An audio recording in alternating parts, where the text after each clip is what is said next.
ಎಲ್ರಿಗೂ ನಮಸ್ಕಾರ. ಯೂನಿವರ್ಸ್ ಚಾನಲ್ಗೆ ನಿಮ್ಮೆಲ್ರಿಗೂ ಸ್ವಾಗತ. ಗೈಸ್, ಬಿಗ್ ಬಾಸ್ ಮನೆಯಿಂದ ಯಾರು ಎಲಿಮಿನೇಟ್ ಆಗಿದ್ದಾರೆ ಅಂತ ನನಗೆ ಹೇಳ್ತೀನಿ. ಅದೇ ರೀತಿ ಯಾರು ಫಸ್ಟ್ ಸೇವ್ ಆದರೂ, ಯಾರು ಡೇಂಜರ್ ಝೋನಲ್ಲಿ ಉಳ್ಕೊಂಡ್ರು ಅದನ್ನು ಕೂಡ ಹೇಳ್ತಾ ಹೋಗ್ತೀನಿ. ಮೊದಲಿಗೆ ಗಿಲ್ಲಿ ಕಾಯ್ತಾ ಇದ್ದ, ಇವರು ಎಲಿಮಿನೇಟ್ ಆಗ್ಲಪ್ಪ, ಎಲಿಮಿನೇಟ್ ಆಗಲಿ ತುಂಬ ಸಲ ಹೇಳಿದಂತೆ, ಎಲಿಮಿನೇಟ್ ಆಗಿ ಹೋದ್ರೆ ಸಾಕು, ಈ ವಾರ ಹೋಗ್ತೀಯ ಆ ವಾರ ಹೋಗ್ತೀಯ ಅಂತ. ಬಟ್ ಕೊನೆಗೂ ಎಲಿಮಿನೇಟ್ ಆಗಿ ಹೋಗ್ಬಿಟ್ಟಿದ್ದಾರೆ. ಯಾರು ಎಲಿಮಿನೇಟ್ ಆಗಿ ಹೋಗಿದ್ದಾರೆ ಅಂದರೆ ಅದು ರಾಶಿಕಾ ಅಂತಲೇ ಹೇಳ್ಬೋದು. ತುಂಬ ಅದ್ಭುತವಾಗಿ ಆಡಿದ್ದಾಳೆ, ಅದ್ರ ಬಗ್ಗೆ ಮಾತೇ ಬೇಡ. ನಿಜವಾಗ್ಲೂ ಸಖತ್ತಾಗಿ ಆಡಿದ್ದಾಳೆ. ಟಾಸ್ಕ್ ಅಂತ ಬಂದರೆ ಅವಳು 100% ಕೊಟ್ಟಿದ್ದಾಳೆ. ಯಾವ ಹುಡುಗರಿಗೂ ಏನು ಕಮ್ಮಿ ಇಲ್ಲ ಅನ್ನೋ ರೇಂಜ್ಗೆ ಆಡಿದ್ದಾಳೆ. ಅವಳೆಲ್ಲೋ ಒಂದು ಕಡೆ ಸೂರಜ್ ಜೊತೆ ಒಂದು ಕಡೆನೇ ಫಿಕ್ಸ್ ಆಗಿಬಿಟ್ಲು. ಅದಾದಮೇಲೆ ಅಶ್ವಿನಿ ಅವ್ರ ಜೊತೆ ಫಿಕ್ಸ್ ಆದ್ಲು. ಅವರಲ್ಲೇ ಒಂದಿಬ್ಬರು 3 ಜನದಲ್ಲೇ ಫಿಕ್ಸ್ ಆಗೋದ್ಲು. ಬೇರೆ ಕಡೆ ಎಲ್ಲೂ ಹೋಗಲೇ ಇಲ್ಲ ಅಂತ ಅನ್ನಿಸ್ತು. ಎಲ್ಲೂ ಎಂಟರ್ಟೈನ್ ಮಾಡಲಿಲ್ಲ. ಜಸ್ಟ್ ಮಾತಾಡೋದು, ಆ ಥರ ಎಲ್ಲೋ ಜಗಳ ಮಾಡೋದು, ಇದರಲ್ಲೇ ಕಾಲ ಕಳೆದ್ಬಿಟ್ಲು ಅಂತ ಅನ್ನಿಸ್ತು. ಆದರೆ ಹೇಳಿವಾ, ಟಾಸ್ಕ್ ಕ್ವೀನ್ ಈ ಸೀಸನ್ನ ಟಾಸ್ಕ್ ಕ್ವೀನ್ ಅಂದರೆ ಅದು 100%. ಟಾಸ್ಕಿಂಗ್ ಬಂದು ಧನುಷ್, ಟಾಸ್ಕ್ ಕ್ವೀನ್ ಬಂದು ರಾಶಿಕಾ ಅಂತಲೇ ಹೋಗುತ್ತೆ. ಅಷ್ಟು ಚೆನ್ನಾಗಿ ಆಡಿದ್ದಾರೆ ಇಬ್ಬರು ಕೂಡ. ಇಲ್ಲಿ ಧನುಷ್ ಉಳ್ಕೊಂಡಿದ್ದಾರೆ, ಬಟ್ ಟಾಸ್ಕ್ ಕ್ವೀನ್ ಅಂತ ಬಂದರೆ 100% ಅದು ರಾಶಿಕಾ ಅಂತಲೇ ಹೆಸರಂತೂ ಇರುತ್ತೆ. ಹೇಗೆ ದಿವ್ಯಾ ಸುರೇಶ್ ಆಡ್ತಿದ್ರಲ್ಲ, ಅದೇ ರೀತಿ ಈ ಸಲ ರಾಶಿಕಾ ಕೂಡ ಆಡಿದ್ದಾರೆ. ಏನು ಮಾಡೋಕ್ಕಾಗಲ್ಲ. ಏನು ಹೇಳ್ತೀನಿ ಗೊತ್ತಾ, ರಾಶಿಕಾ ಇರೋದಾಗಿದ್ದರೆ 100% ಕಾವ್ಯ ಸ್ಥಾನದಲ್ಲಿ ಇರ್ಬೋದಾಗಿತ್ತು. ಕಾವ್ಯ ಏನೂ ಅಲ್ಲ ಗುರು, 100% ಹೇಳ್ತೀನಿ. ಈಗ ಹೇಳ್ತೀನಿ ಕೇಳಿ, ಕಾವ್ಯ ಏನಂದರೆ ಏನೂ ಅಲ್ಲ.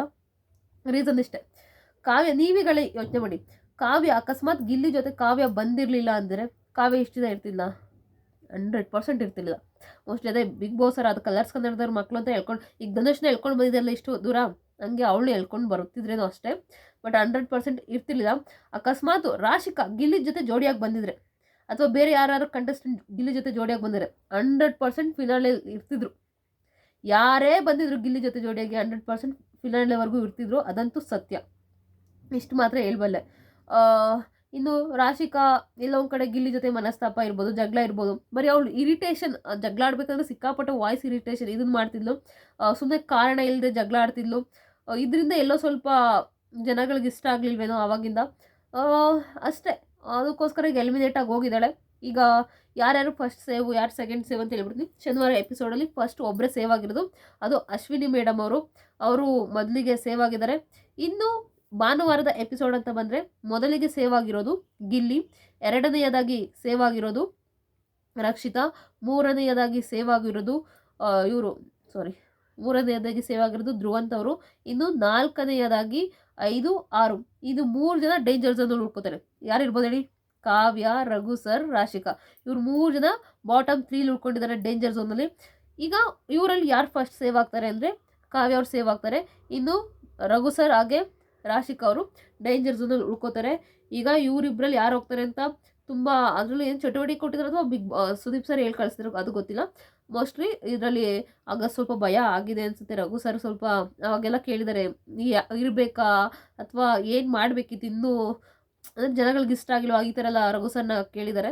ರಘು ಸರ್ ಹೇಳಿದ್ದಾರೆ, ಇಲ್ಲ ಸರ್, ನಾನು ಎಷ್ಟು ಕೊಡಬೇಕು 100% ನಾನು ಕೊಟ್ಟಿದ್ದೀನಿ, ಜನಗಳಿಷ್ಟ, ಕಳಿಸೋದ್ರೆ ಕಳಿಸ್ಲಿ, ಈ ಥರ.